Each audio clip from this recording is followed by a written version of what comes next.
Chers amis, comme je vous l'avais annoncé vendredi soir, nous allons procéder cette semaine à la notation des programmes des candidats à l'élection présidentielle. Notation effectuée par Liberté Politique que j'ai l'honneur de présider. À tout seigneur, tout honneur, nous allons donc commencer par le dernier de la classe, qui s'appelle Emmanuel Macron. Macronor Terminator pour les intimes. Le programme électoral du Manu est tout simplement catastrophique. Il reprend globalement le programme de 2017, car on ne change pas un plan qui mène au désastre. Sur le plan politique, le Manuchon refuse le référendum d'initiative populaire, donne la priorité au droit européen sur le droit national, ne prend aucune véritable mesure en termes de sécurité, ne lutte en rien contre l'immigration ou l'islamisation de la France.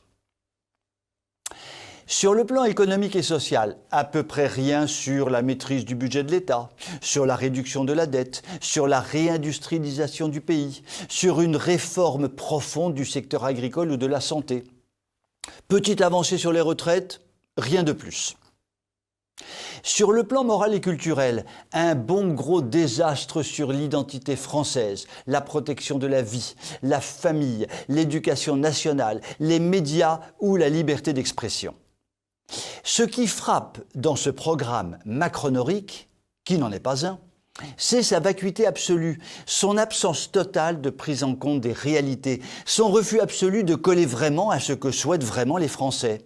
La déconnexion du Manuchon avec les aspirations profondes de la société française est totale, mais sa communication parfaitement insipide fonctionne plutôt bien, tant sont lessivés par le système médiatique les cerveaux de beaucoup de nos compatriotes. Arrivons-en à la note attribuée à ce programme. Elle est de 3 sur 20. Oui, vous avez bien entendu. Macronor Conquistador est le dernier de la classe avec une note programmatique de 3 sur 20. Petit rappel sur la notation de ce programme de 2017. Le Manu avait déjà obtenu la note de 3 sur 20, note parfaitement méritée compte tenu de son bilan purement catastrophique. Les électeurs de Macron de 2017 ont un rôle considérable dans la déconstruction de notre pays. Si le Manuchon est réélu en 2022, ils pourront se vanter d'avoir tué la France. Je vous souhaite une très bonne soirée.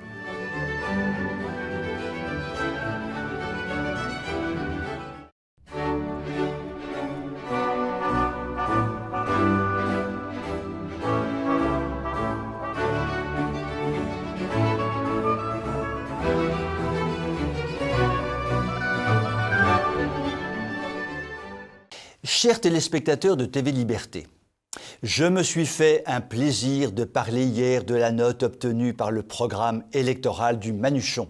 Je vous rappelle que cette note brillante est de 3 sur 20, positionnant le gamin au dernier rang de la classe. Je vais aujourd'hui vous parler de l'avant-dernier de la classe qui s'appelle Mélenchon. Un jour où nous parlions de ce charmant jeune homme, ma chère tante Gertrude m'avait bien fait rire lorsqu'elle m'avait dit « Mon petit gars, Mélenchon, c'est comme les étoiles, il faut l'admirer de loin. » Reconnaissons-le, ma tante Gertrude n'avait pas tort, car lorsque l'on analyse le programme du Mélenchon, il vaut mieux prendre la poudre d'escampette. Commençons par son programme politique. Le Jean-Luc fait quelques propositions intéressantes sur le référendum ou sur la souveraineté, mais dérape grave, je veux dire, quelque part par rapport à mon vécu, sur la sécurité, sur l'immigration, sur l'islamisation de la France.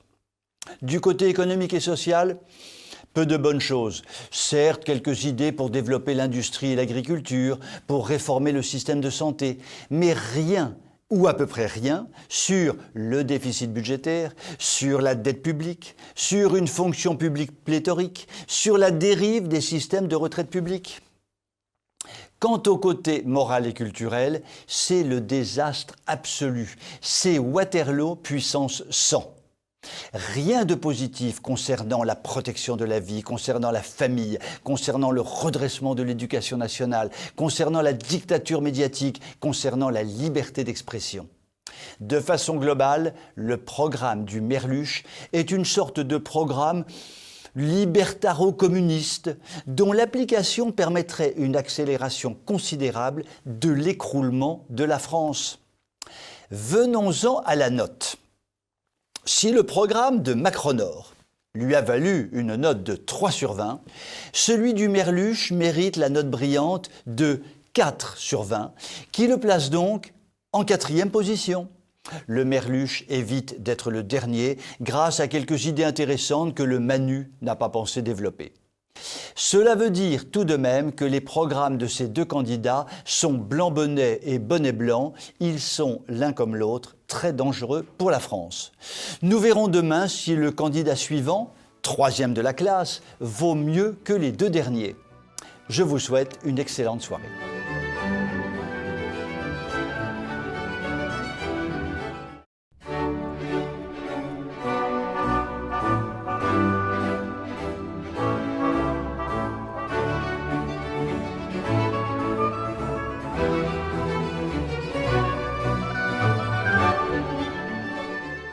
Chers amis téléspectateurs, nous avons évoqué lundi le dernier de la classe des candidats. Il s'agit de Macronor Covidor, doté d'une note de 3 sur 20.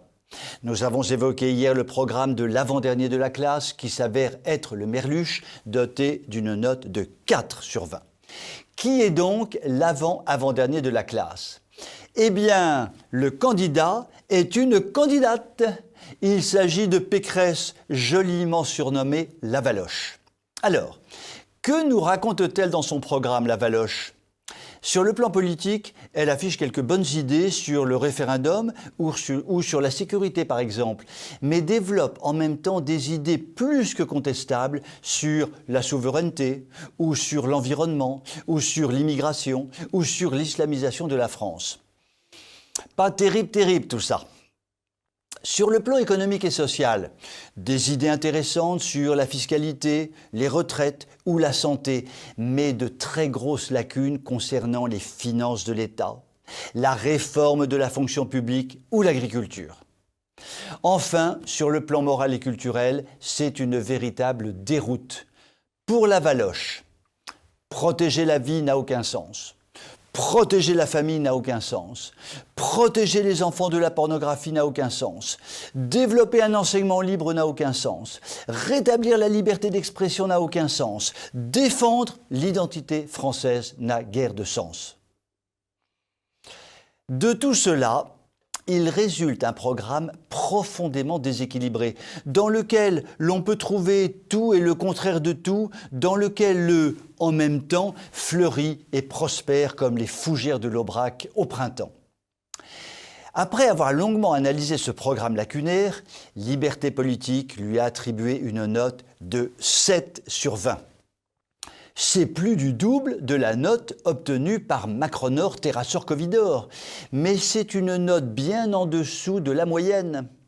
Cette note est à rapprocher de celle qu'avait obtenue François Fillon, candidat des Républicains en 2017, et qui avait été gratifiée d'une note de 12 sur 20.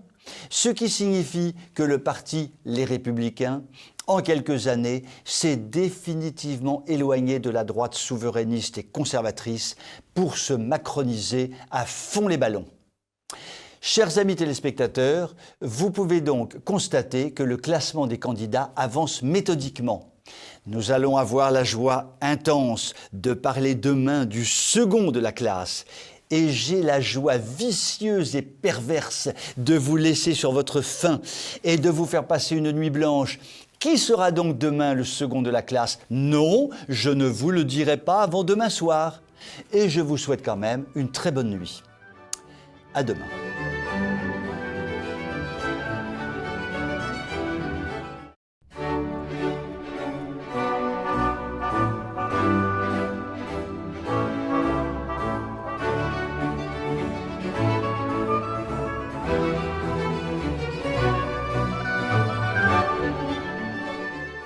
Nous avançons chaque soir dans la notation des programmes des 5 principaux candidats à l'élection présidentielle. Pour ceux qui auraient la mémoire courte, je rappelle que le cancre de la classe s'appelle Macronor de la Covidie, dont le programme ne vaut que 3 sur 20. Le quatrième s'appelle Merluchon, dont le programme ne vaut que 4 sur 20. Le troisième, qui est en fait la troisième, s'appelle Lavaloche, dont le programme ne vaut que 7 sur 20. Il ne reste plus que 2 candidats qui sont en tête de classe, Marine et Éric. Eh bien, le second de la classe est en fait une seconde. Il s'agit de Marine. Que vaut son programme? Sur le plan politique, son programme est vraiment séduisant. Qu'il s'agisse du référendum, de la souveraineté, de la sécurité, de l'immigration, de l'islamisation, ce qu'elle propose est franchement positif. Sur le plan économique et social, c'est un peu moins bien. Certes, ses propositions sur l'industrie, l'agriculture ou la santé sont de bonnes propositions, mais ce qu'elle propose sur les finances publiques, la fonction publique ou les retraites n'est pas très satisfaisant. Enfin, sur le plan moral et culturel, son programme est assez lacunaire. Certes, Marine défend la famille, l'identité, la culture française, mais ne dit que peu de choses fondamentales sur la protection de la vie, sur l'éducation nationale ou sur la liberté d'expression. Vous mettez dans le Magimix toutes les propositions de Marine, vous moulinez avec ardeur le tout, et il en sort une note très acceptable de 13 sur 20. Ce qui est tout de même une bonne note, on peut le dire. Mais l'on peut dire aussi que Marine aurait pu faire un petit peu mieux. Notre classement commence à avoir de l'allure. Seconde, Marine avec 13 sur 20. Troisième, Valérie avec 7 sur 20. Quatrième, Mélenchon avec 4 sur 20. Et cinquième, Macron avec 3 sur 20. Il nous reste donc à découvrir le premier de la classe, que je ne vous dévoilerai que demain. Non, ne me demandez pas de le dévoiler ce soir, vous ne l'apprendrez que demain soir, ce qui vous promet une nouvelle nuit blanche, une nuit noire-blanche pour ne pas être accusé de racisme. Je vous dis donc à demain.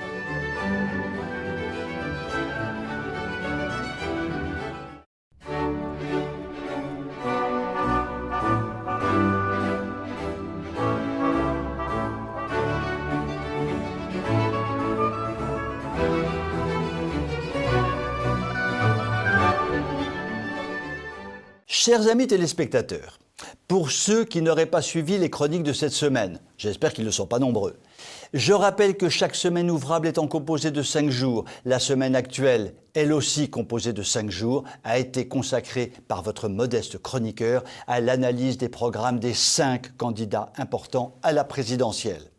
Ça va? C'est clair? Nous avons commencé lundi dernier par le dernier de la classe, dénommé Macronor Merdator, dont la notation programmatique est de 3 sur 20, pour arriver hier à la seconde de la classe, la blonde Marine, qui mérite la note confortable de 13 sur 20. Le premier de la classe est donc Éric Zemmour. Son programme est effectivement le plus complet sur tous les plans. Sur le plan politique, et mis à part une position un peu moyenne sur le référendum, Éric est excellent sur la souveraineté, l'environnement, la sécurité, l'immigration, l'islamisation. Son programme économique est extrêmement complet, aborde tous les sujets importants, de la dette de l'État à la fiscalité, en passant par les retraites, et ses propositions concernant l'industrie, l'agriculture ou la santé sont objectivement de qualité.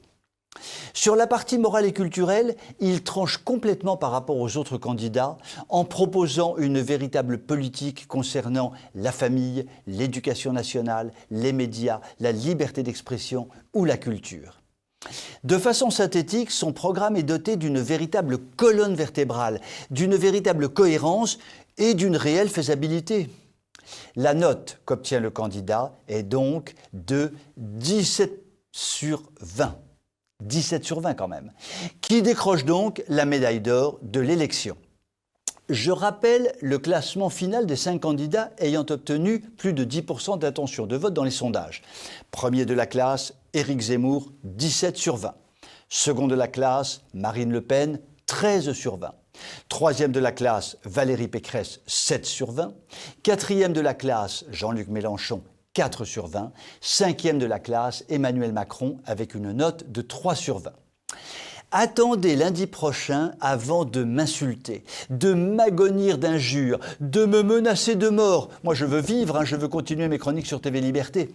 Je me permettrai lundi prochain de faire une chronique spéciale élection sur la façon dont chacun pourra utiliser ses notes au moment du vote fatidique du 10 avril prochain. Je vous souhaite donc une très bonne fin de semaine.